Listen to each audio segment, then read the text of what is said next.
Love, hard to define, but I knew it was real once I felt the chills prancing down my spine. Reminiscing the late night FaceTime calls like, why can't you be mine? At first I was timid, I was frightened, but once I gave you all of me, I put my heart on the line. But I could never regret it, even if I said it, because our two souls intertwining was so divine, innocent and kind. I guess it just wasn't the right time. It was the way you would caress the scars and imperfections whenever I needed affection. You wouldn't hide it. Now I'm lying in my empty bed, feeling empty, wondering, God, was this a lesson? How could someone love me so wholeheartedly, then leave with her so happily, and I'm the one left with depression. I'm the one left with questions. I'm the one left with the obsession. I'm the one wanting one last session. It's like this desire will never fade, no matter how many encounters I come across. At this point, I want to feel the pain you've endured, explore you to the core, so one day I can be your cure. I want to be the one to wake you up at the peak of dawn with my morning breath. Break your bad habits, put the weed down, I'll be in there. Walk down the aisle for you. Now the only thing separating us is death. I want you to caress my soul with intelligence. Let me know I'm safe, and you'll be my Department of Defense. I want you to idolize the presence, praise the blemishes, and understand the essence. And it doesn't matter what they say. To me, it makes sense. I want to fall for you so hard that the impact you fabricate remain forever. And I say forever, but in this generation, there's no telling when that'll be. But I know the love you'll bring will last. Around a lot of females, so seeing like a lot of females help me out, like that's why I say like they give me that loyalty and I give it back. But like a nigga, like niggas is just gonna do them. You feel me? Like I feel like niggas just don't give a fuck. You feel me? That's kind of crazy. You know what I mean? But you know what I'm saying. Welcome to the show, Mad City. You know what I'm saying. I got the queen right here. You know what I'm saying. What's your name? D Hopkins, right? Nadia. Nadia. Where you get D from? From your Instagram. Yes, 1 Hopkins, 2. Hopkins is my last name. Okay. Nadia is the first name. Nadia, I'm sorry, you know what I'm saying? I'm sorry, the Queen Nadia, y'all, you know what I'm saying? But yeah, like I said, like you was coming from, you know what I'm saying? You grew up in Manassas. How was that growing up? You know what I'm saying? That's kind of far, not gonna lie. Far from DC? Yeah. Not really. It's like a 35 minute drive. When I'm home, I go to DC a lot. But not far, about 30 miles. Very diverse area. Definitely. You're gonna see like the lower ends, you're gonna see the higher ends, all in like a 5-minute drive. Right. So you're gonna see like the middle class, working class, lower. It's all in one area. And I went to a very diverse high school where they separated it. So you know you're gonna have the ones. It was just one big family. Like you're gonna have the ESOL programs. You're gonna have I remember those. Yeah, we just have. It was a big school, so we had all different types of people, and we were also zoned a little differently. So like our county made sure that it wasn't just the lower class high school or just working class high school. We had all types of people, all different colors, all different social classes. Yeah. North VA definitely got them foreigners up there. Not gonna lie, you feel me? But I fuck with them. You know what I'm saying? Shout out to the North VA people and down bottom 757. They already know show loaded number. You know what I'm saying? They are not a part of the DMV. What? But I do show love to VA Beach. I go down there from time to time. Cause it's That's different, not right? part of the DMV. It's different, right? Yeah. Like when you go like Northern VA, then you go down like there. That shit is different. Yeah. Like, it's way different. Like, but like Manassas, yeah, that's like definitely like I would consider the DMV. Of course, I do too. Cause it's not that far. Like people be thinking you gotta be on the metro and shit, but that's the old D. You know what I mean? Old DMV. Before it was DMV, it was just called Metropolitan area. Yeah. That's all it's called. Like. Right. But I feel like, cause like I said, like I go shopping out there. You know what I'm saying? You know, everybody go to VA, go to shop. You know what I'm saying? Like, cause y'all got the best like alias clothes. You know what I mean? So that shit. Cause I ain't gonna lie, like some of y'all like the people out there, they had like the dope ass shoes, but like the clothes won't look right. Nah, just be like, come on, man. Like. Yeah. What does that mean? The clothes don't look right. Like it like you gotta have that drip on, you know what I'm saying? Like you gotta have that swag too though. Like when drip comes, it comes with confidence and swag. Of course. You know what I mean? So like speaking of like confidence, what gave you confidence to put your poetry up, you know what I'm saying, your spoken word? Honestly, I recorded it. First I wrote it. Took me not even long to write it. Took me about 35 minutes to put it all together, which is like crazy because now I'm writing and it takes me even longer. So I'm like, I must have really been feeling it that night when I wrote that piece. It didn't take me long to write. Then I recorded it. Took me a minute to actually be able to say it, like, read it without being emotional, because that's a very emotional piece. So finally, once I was able to read it without, being emotional, then I recorded myself, sent it to like 1 or 2 people.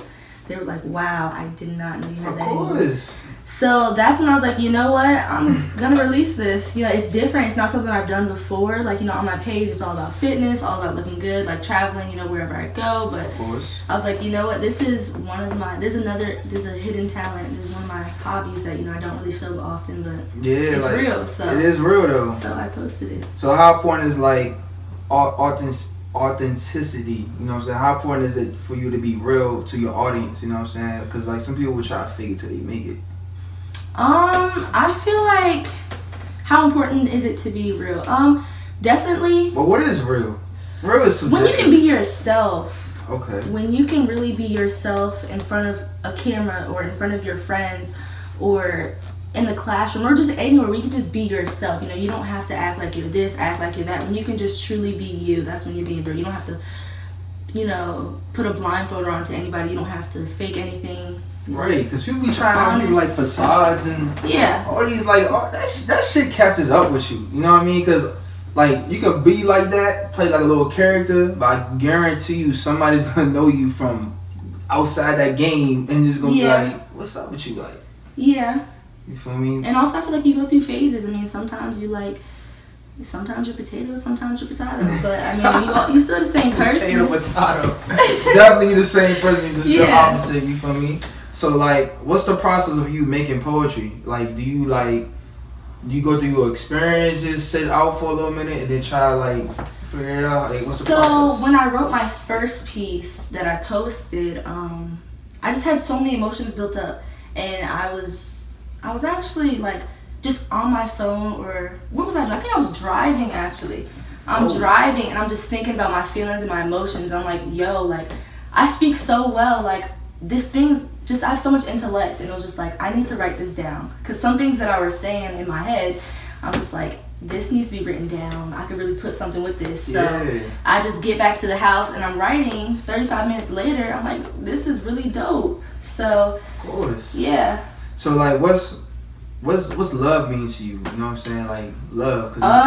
People define it in many different ways. It's hard to define it, actually. I feel like it's more of how you feel. It's more, love is when someone motivates you, inspires you. Like, before, you used to, even the little things, like, I wouldn't always, like, clean my car, want to keep my car clean. Then all of a sudden I'm talking to someone, it's like, he always had his car clean. So I'm like, yo, like, I want to keep my car clean. Like, or little things like, I don't know. I didn't really go to the gym. Like, well, I went to the gym, but like, we would play basketball together, and I was like, yo, like, you remind me how much I love basketball. Like, I used to play basketball in high school, so it's like. Oh, yeah, you used to be like that? I'm not gonna say all that, but I did play. I was good. I still play. You want to go to the wellness? I mean, but yeah, like, it was just the little things that I felt like I lost sight over, that I just forgot about, because life, life happens. We're in college. It's all about studying your major, and like, some people lose hobbies. It's all about Instagram. It's all about the internet. We lose sight of who we are in reality. So like, just picked up small hobbies, and I was like, yo, like. Yeah, so it turned into like basically like a hobby. Well, for a passion, because you've been doing it for years, correct? Fitness? No, like as far as like your poetry, like spoken word and all that. I have, but I faded away from it. Like, I'd write something here and then, fall away from it, write something here and then. But now I'm starting to really take it serious, because I know my potential now. I didn't really know I had the potential. So what gave you that, like, that confidence, or like, I guess like that just motivation? People saying like, this is really good. That is it. Just close friends. Before I posted it, I sent it to a few close friends. Tell me what you think about it. Like, the first video I sent them was not the one I posted. The first video I sent them was the raw cut, teary eyes, real teary eyes, snotty nose. It was a mess. The first video. Broke your heart, man. What's going on? I feel like I broke my own heart. I feel like I did it to myself. I'm not gonna say this man hurt me. This man. I did it to myself. I allowed it to happen. I'm not gonna ever give that man that pride. I did it to myself. No, I don't say that. You know what I'm saying? I believe for real, we all go through trials and tribulations, and it's just about like, it's all about like what you're gonna do after. Yeah, of course. So like, you know what I'm saying? Like, now you having an audience. You know what I'm saying? How important is it like for you to like make sure your message comes out as what you're intended to. You know what I'm saying? Because sometimes it might go out wrong, or somebody might subjectify it. Honestly, I'm not really like in the other few poems that I've written. I feel like poetry is a freedom of speech. If this is how I feel, I'm gonna say it, and I hope it doesn't offend anybody. But that's how I feel personally. Right. Like, you know, that's just how I feel. That's what I went through. That's my experience. You know, people be sensitive. If you be like, oh. Yeah, but no, I don't target anybody in my poetry. So even if you look in the first one, no one's targeted. Even like, you know. Right, you so soothing. Like, you know what I'm saying? It's something like you had like a bad day. You can go on your page and like. Yeah. Woosah, you feel me? I appreciate that. No, for real. So how important is like health to you? Health? Yeah, like Health is really all you got at the end of the day. You could have money, you could have fame, you could have an audience, you could have like, you know, all poetry. You can have poetry too, but like at the end of the day, if you don't got health, you can't buy it. You can wish for it, but you know. It's a fact. What can you know? So really, health is all you got. Health is very important to me. Health is wealth. Health is wealth. It's because wealth. Again, that's all you got at the end of the day. So what made you become a personal trainer? I've always been involved in fitness, always been an athlete, always been in the gym. So more so I decided to, because I was always working out. Then friends wanted to work out with me. Sure. So then I eventually was like, you know, I can make money from this. You know, people are like, I want to train with you. I want to train with you. Okay, so went about, you know, looking through certifications, all of that. And so you like a personal like on LLC, okay, all right. And also young boss. Yeah, just with the experience, I coach also. So just with the experience, I was like, you know what, this is something easy. Like I turned a hobby into making money. It was easy to me. Just naturally, I know what exercises work, what muscle, like just naturally, just because I've been an athlete, always been in the gym. So do you feel like that gave you like an advantage, like you just said, like you played sports all your life? Yeah, I definitely say that would give me an advantage because even high school, college, you go through a weightlifting program. So basically you learn from them. They teach you, and then if you'd like to, you go on and teach other people. I was just telling somebody like in the gym today, like I like the workouts I do now, I got it from like when I went to high school, like when I was playing football. Like it's just that muscle memory, like, you know what I'm saying, your conditioning coach like, do this, do that, you feel me? Like, and they got tuned in with me, you know what I'm saying? So as far as life go, like, do you feel like playing sports, like any sport, you know what I'm saying, like, and also like you feel like that helps you be a better personal trainer, like in life too, like in life, like in general, like it helps you motivate you? I'm still learning, definitely. I'm learning every day. Sometimes I run into situations where I don't know the exact answer, but I go look it up. You know, every day I'm learning. I'm not, just because I did play sports in the past, I'm not a professional. I'm not like a pro. Like I don't know everything. So I do search up different things. I, you know, educate myself. So it's definitely a learning process. What's some of the challenges of being a personal trainer? It depends. Like usually the challenges that I don't have many, to be honest. Usually the biggest one is consistency. So and I train majority women, and I enjoy training women, but you know, after they feel a little pain or after, you know, one day of being sore, I'm not going back to the gym. Like, or we're in college, so like I train mostly people in college. Their priorities are, I want to be like, you know, we all want to be college kids, but it's like, so yeah. Last semester I actually ran into someone who was like, oh, I've been throwing up all day, hungover, can't come, and then like, you know, you miss one class, then you miss another class, and then you're not motivated. You have to start back at, you know, route one. Yeah. So, you know, just consistency with these women. You know, they still want to go out drink, and some of them, you know, we're still learning. Right. So just consistency, that's a huge one. Because from my knowledge, they be on some like, I don't want to look like a dude, like I want to be muscled up, and I'm like, no, I'm going to be muscled up, you still going to look good, you feel me? You just going to feel good now. You'll feel good. You going to feel good, because you know, do you feel like you have to have like as far as like confidence and swagger go, like you got to feel great to like you have to look good to feel great? Me, honestly, I feel like even when I'm training, I make sure my hair looks decent. Like, for me to feel good, I have to look good. I have to. That's just like the step one. So like I can just anything. Well, like coming here, I had to make sure my hair looked good. Just came from the game, had to go back to the room, look at myself a little bit. But that makes me feel good. But if I don't look good, I'm not gonna feel good. It starts with how you look. At least to me, So like, how about going back to being like your poetry? You know what I'm saying? Do you sometimes have like writer's block? Like when you write, I do. Lately, I have been having writer's block, and I feel like I've been having to force it. And I feel like with poetry, you shouldn't have to force it. That's why I have not released anything else, because I feel like all my other work is forced. Like I wouldn't be feeling anything. I'd just be writing. Because again, I'm a good writer. I can write. But I want to release something that others can feel, that even I can feel. Right. But I would read it, I would write it, and then read it, and it wouldn't even flow. I'm like, I don't feel this. Do you feel like it's because like the time now, like things are moving too fast, and like, you know what I'm saying, like as far as like content goes, you know what I'm saying, people want it like, they want it like damn, they want it like now, like once you go up in the water, them sharks want you. They like, I need this, I need that. You know what I'm saying? So I definitely felt a little bit of pressure. So like I would write just because it's like, I want to basically, that's what they want. That's what the audience want. They want more poetry. They want more deep, real, like raw, like poetry. And I tried, coming back to school. Like after I wrote it, coming back to school, just walking in the caf or just walking to class, like, people I didn't even know. Yo, your poem was so dope. My friend sent it to me. Like, it was so good. So that encouraged me to, like, keep going. So, like, I go back to the room and just write. Then I'm like, hold on. Am I writing for me, or am I writing, like, for them? Right. So, like, I have to write for me because I have to feel it.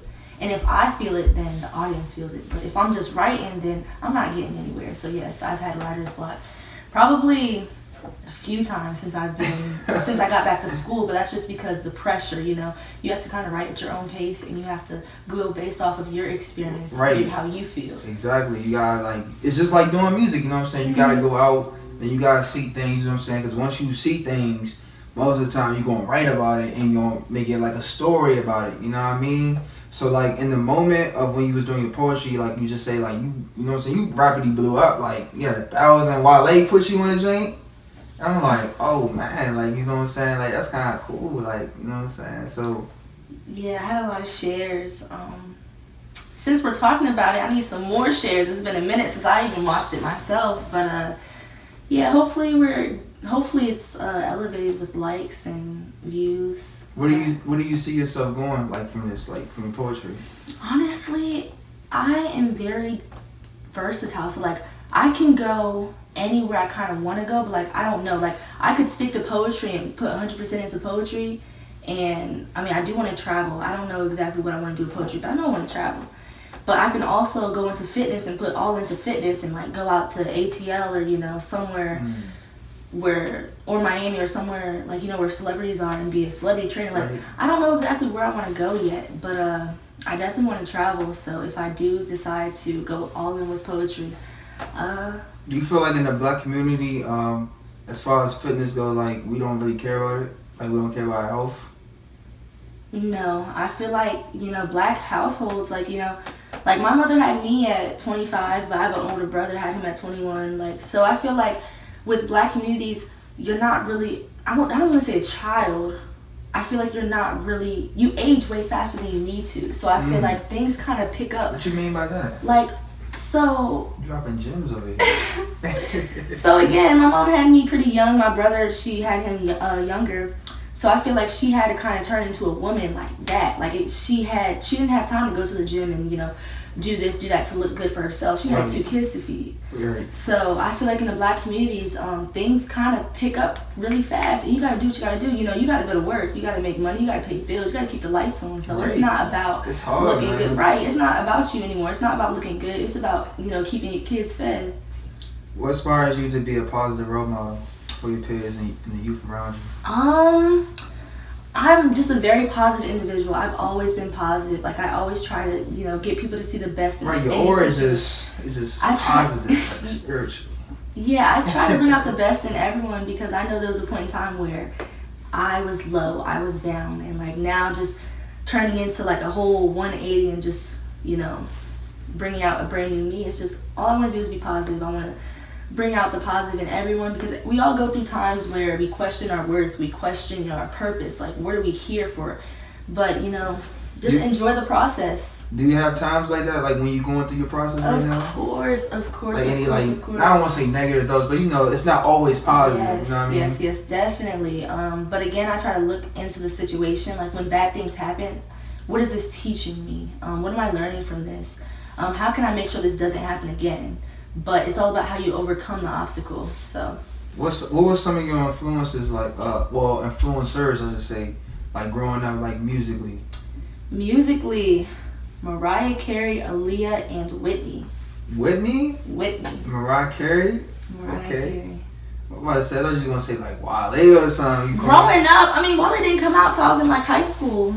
That is true though. So, He was definitely on something. Well, like me, I was in middle school when Chillin' came out with Lady Gaga. Okay, well, I was in middle school then too, but yeah. Nah, so like I feel like the reason why I say this because I feel like you like in a sort of way the female version of Wale. Like I love Wale. Definitely, I'm inspired by Wale. He's so real. Everything he says, like, and he can make it sound so good. Right. No matter what he says, it sounds so good. Like I love just listening to his verses. Cause it's like genuine and like authentic. You know what I'm saying? Like, so how do you balance like, you know what I'm saying? Like, cause you got the reality and then you got like now it's the social world, the internet. You feel me? So how do you balance those two? You know what I'm saying? To make sure like you can stay focused mentally.